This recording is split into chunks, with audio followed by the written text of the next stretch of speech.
The solar flare that erupted on September 16th from sunspot AR 3098 was an M8 class, which means it was almost as powerful as an X flare, the strongest sort.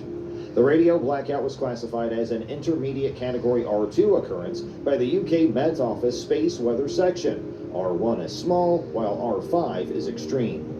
A coronal mass ejection, or CME, from the sun's coronosphere, a shell of million-degree plasma that extends millions of kilometers from the sun's surface, is thought to be possible in conjunction with the solar flare, according to experts in space weather.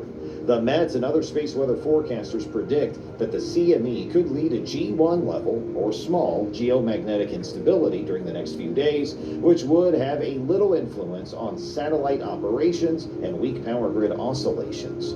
However, if our reliance on technology and satellites, which are less shielded from solar activity, grows, such occurrences could be dangerous.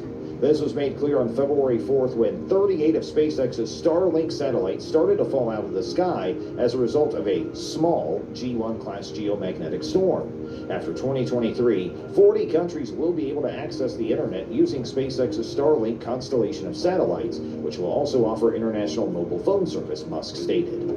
A geomagnetic storm and CME were brought on by an M1 class solar outburst. How a supposedly small storm may cause such substantial damage is described in a report that was published in the Space Weather magazine. Tong Deng, the primary author from China's University of Science and Technology, said that even though the storm was just small, it still injected over 1,200 gigawatts of energy into the Earth's atmosphere.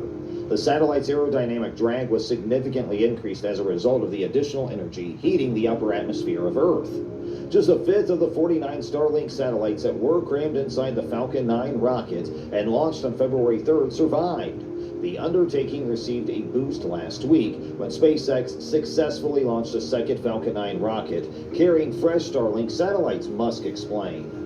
In an effort to lessen the atmospheric influences that contributed to the Starlink snafu earlier this year, the satellites will be placed in a higher orbit.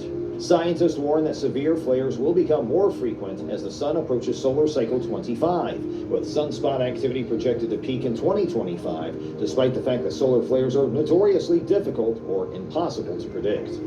Since the description of solar cycle 1 in 1755, solar cycles have been observed and are typically 11 years long. About 160 years ago, the largest solar flare episode in the previous 500 years took place. Richard Carrington, a renowned solar astronomer from England, was monitoring sunspots on September 1st, 1859. Carrington noticed two beads of dazzling white light appear above the sunspots while he was sketching what he had seen. The following morning, before dawn, auroras in the colors of red, green, and purple lit up the skies all